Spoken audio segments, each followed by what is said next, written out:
and we're hoping that that'll qualify in the near term. And they're able to get a slight bump in valuation because from the time of completing the Reg.CF raise and the Reg.A raise, they've hit some of the milestones that they intended to hit and disclose to the Reg.CF investors. And again, they picked up a couple hundred, I don't remember the number, investors. And again, once they're qualified, if they decide to go OTC, they will have a built-in base of people who are passionate about the company. And so hopefully that will support some kind of market for the company.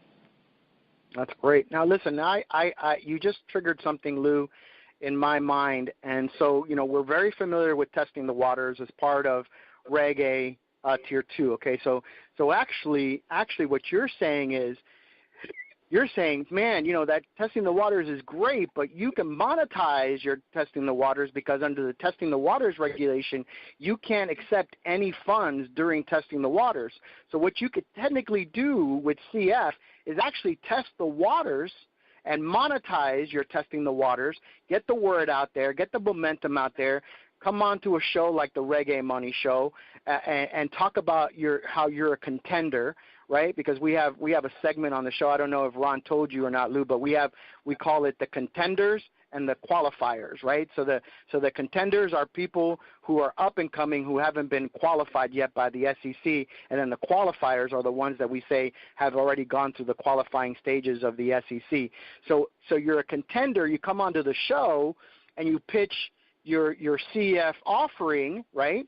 And instead of just doing a testing the waters and you can't take any money, you just line the people up, out the door saying, okay, look, when we get qualified, we'll take your money and we'll send you our offering statement, and you're in line, and you've taken a number, and we know how to distribute our offering in the number of how they showed their interest and the level that they showed their interest. So you're saying, or correct me if I'm wrong, but now if I used CF, I could literally monetize my testing the waters by finding out, is there an appetite for my project? You're really not starting the official testing the waters for the Reg.A when you do the Reg.CF, but what you're saying is correct in the sense that you can do your Reg.CF. You could say we plan to do a Reg.A in the future, right? And so, right. in the case of 2020, for example, it's working out very well because they were oversubscribed in their Reg.CF.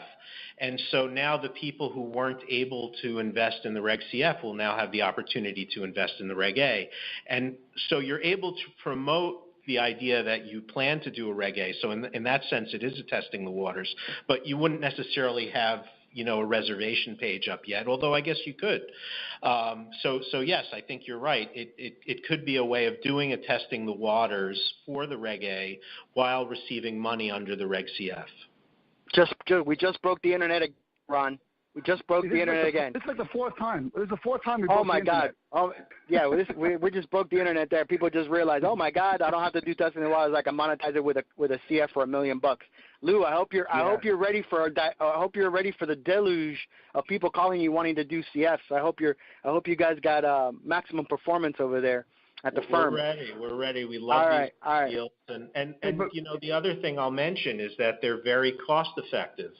For a Reg.CF, first first of all, there's the do-it-yourself model, right? Which, I think it's always good to get a lawyer involved, but there's software out there like the iDisclose software that you can use to prepare your Form C. And, if we have a do-it-yourself client, then we'll just review that, and it'll be a flat fee of $1,000, and I think they pay like another $1,000 or $1,500 for the software.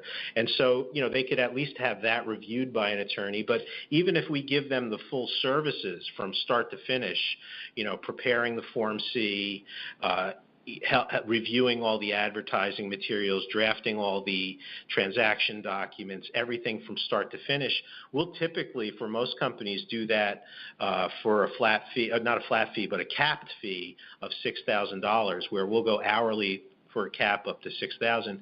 And so then the only other really out-of-pocket upfront cost is the audit, which I'm not the audit, I'm sorry, the review, which if it's a review of a very early stage company, sometimes can be done for $2,500 or maybe up to $5,000. And so, and the portals, of course, take commissions, but most of the fees for the portal are back-ended. So I think MicroVentures does, 7 and 2. WeFunder, I don't remember. Equity Bender's a newer portal, but they're getting some traction. I think they do 5 and 5. But, so the hard costs are not very high. Of course, you're going to want to spend money advertising and getting on great podcasts like the Reg.A Money Show. But the hard costs are pretty low for a Reg.CF offering. All right, we got to put you through this. Yeah. Ron, I think it's time for listen, you are an SEC attorney, so you know about full disclosure. So we have a little segment on our podcast, Lou, that we call guest disclosure. So we're going to ask you a couple of questions unrelated to law, unrelated to securities, that are going to help our listeners and the guys who are listening out there who are on the fence saying, you know what, I don't know which attorney that I should use, but maybe I like this guy because he likes, I don't know. Let's see some of the, Ron, what do you got for a disclosure question for our friend Lou here? If I may call him a friend of the show. Yeah, we're kind of running out of time a little bit, but Lou, you know what? It's summertime right now. It's really hot outside. Everything. Everybody's going to the beach or whatever. When you go to the beach, what do you bring along for a drink? Do you bring your beer, your wine, your liquor, your soda, water, or tea? What do you like? Well, if I'm on the beach, it's going to be beer, and it's probably going to be a Corona with a lime. If I'm sitting on my front porch on a Friday after a long week of work, it's going to be a bourbon, probably Woodford Reserve. Wow, there you go. Wow. I want to be friends with Lou. Corona needs to listen to this podcast. There's their next advertising guy. That was great. Yeah, there you go. Now, okay, so you're at your favorite restaurant, Washington D.C. You ever been to a little restaurant called the Inn at Little Washington? I have not. No, I know of it. Have you? Oh, you know of it. Okay. So again, good friends of our show. Tom Coughlin, the chef over at Little Inn at Washington. So you sit down at your favorite restaurant, Lou, and the waiter comes over to you and says, Senor Lou, how are you? Nice to see you again. What are you going to be drinking tonight? What are you going to do for let's say for dinner? What are you drinking for dinner time? Or what's your favorite meal that you're ordering? Well, so the drink is, we're going to start probably with a Manhattan, and then move on to a good bottle of red wine, probably a Cabernet or a Shiraz. And the meal is going to definitely involve steak. That's my favorite thing to eat. So there you go. Steak, Chateaubriand, or just good old-fashioned filet? Oh, no. Just either a New York strip ribeye, medium. Oh, you like a little grizzle with your steak. So you're definitely drinking a cab, big body, full flavored wine. All right, Lou, we got to definitely do steaks with you when we're in Washington D.C. I think Lou needs to come out to Vegas. Boy, talk about the steakhouses here. They're great. Yeah, there you go. Hey, it's part of the symposium, Ron. That's part of the symposium. Exactly. We'll put Lou on one of the panels, and then after the panel speaking and everybody gets their fair share of crowdfunding and Regulation A, we slip out the back door to one of the favorite Ron and Miguel hangouts, and we have steaks. There you go. Perfect. That sounds perfect. Lou, hey, Lou, listen, before we close the show and we get out of here, let's let everyone know how to get a hold of you in case they need they want to talk to you. How do people get a hold of you? Website, phone number, what? Yes, so my phone number is 202-869-0888, extension 100, and all our info is on our website, which is an unbelievably long URL, but it's Bevilacqua, P like Paul, LLC.com. Stands for Professional Limited Liability Company. But I'm sure you'll put the contact info under the podcast on your website so they can get it there. Absolutely, like we do for all our guests. Absolutely, we'll do that. Yep. Miguel, anything? Yeah, I got one thing for Lou, and then I'll let you go. Lou, thank you first of all. We'd like to thank you on behalf of the Reg.A Money Show for coming on and sharing the wisdom and the knowledge.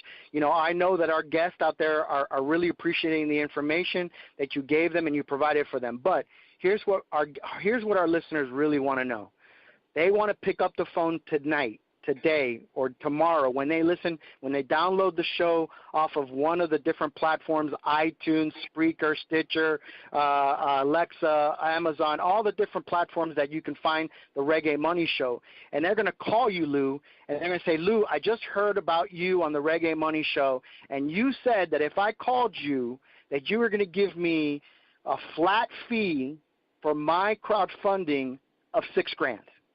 Better than that. I'm going to give them a capped fee of $6,000, and that's the full service version.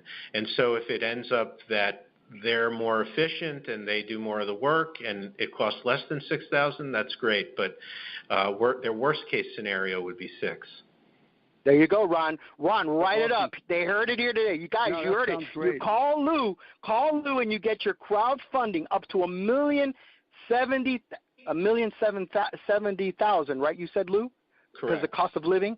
$1 million is available for you out there. First, you got to do your advertising. You got to do your review of your financials. You got to call Lou. Tell him you heard it from the Reg.A Money Show. You want to have the full service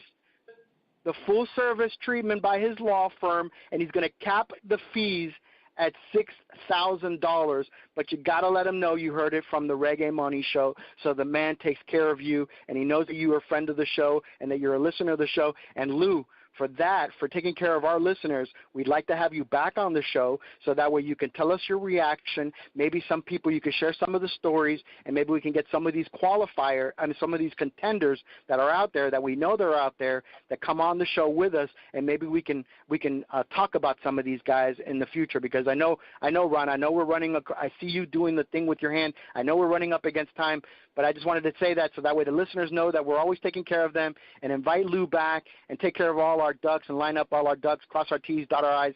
Lou, thank you so much for being on the show. We really do appreciate it. Thank you, guys. I really appreciate it, too. Thanks. And everyone out there, we're at regamoney.com, R-E-G-A money.com. That's the show website. Go there. There's a link. You can ask to become a guest on the show. You could talk about, ask us a question, just like our question today. And we look forward to bringing you the show again next week on the Reg.A Money Show. Everyone, have a great week. Thanks for listening.